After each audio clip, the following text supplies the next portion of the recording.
بسم اللہ الرحمن الرحیم۔ السلام علیکم رحمۃ اللہ وبرکاتہ۔ عشاء کی نماز کے بعد یہ سورت پڑھ لو۔ صحابہ، بڑے بڑے امام یہ سورت پڑھتے تھے۔ عرش سے بڑے بڑے فیصلے کروانے والی سورت۔ ناظرین، قرآن پاک کی وہ واحد سورت جس میں اللہ تعالیٰ نے بے شمار روحانی خصوصیات رکھی ہیں۔ یہ وہ سورت ہے جسے بڑے بڑے اولیاء اکرام، بزرگان دین پڑھا کرتے تھے۔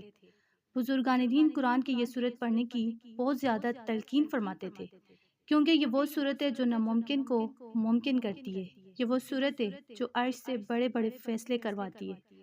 اس سورت میں اللہ پاک کی حمد و ثنا بیان ہوئی ہے، یعنی ہر چیز پر اس کی حکومت ہے۔ وہ تعریف کا مستحق ہے، جس چیز کا ارادہ کرے اس کو پورا کرنے کی قدرت بھی رکھتا ہے۔ نہ کوئی اس کا مزاحم بن سکے، نہ اسے کوئی روک سکے۔ تو ناظرین، جو بندہ قرآن کی یہ سورت پڑھتا ہے، اللہ پاک بہت زیادہ خوش ہوتا ہے۔ اس سورت کو عشاء کی نماز کے بعد پڑھنے کی بہت زیادہ تلقین کی ہے۔ بزرگان دین عشاء کی نماز کے بعد اس سورت کو 7 بار پڑھا کرتے تھے۔ کاروبار میں برکت کے لیے، رزق میں اضافے کے لیے 7 بار اس سورت کو پڑھنے کی اکثر عاملین حضرات جو ہیں قرآن پاک کی سورت کو حاجت روائی کے لیے پڑھنے کی تلقین کرتے ہیں۔ حقیقت میں سورہ مبارکہ کا وظیفہ مشکلات کے پہاڑ کاٹ دیتا ہے۔ تو اگر آپ کا کوئی بھی مسئلہ ہے، کوئی بھی پریشانی ہے، کوئی بھی حاجت ہے، رزق کی تنگی ہے، تو آپ اس سورت کو عشاء کی نماز کے بعد 7 بار لازمی پڑھیں۔ تو قرآن کی یہ سورت سورہ تغابن ہے۔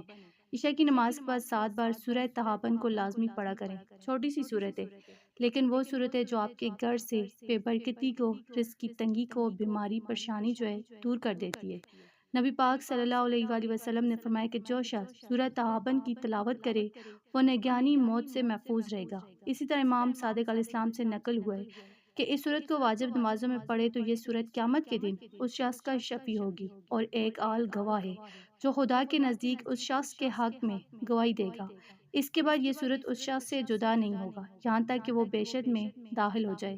تو عشاء کی نماز کے بعد سورہ تغابن جو پڑھتا ہے، اللہ پاک اسے غنی کر دیتا ہے۔ اللہ پاک اسے نگہانی موت سے، اچانک آنے والی بلا پریشانی سے بچا لیتا ہے۔ تو آپ یہ عمل کو لازمی کریں، اسے شیئر کریں، ویڈیو کو لائک، چینل کو سبسکرائب کریں۔ جزاک اللہ۔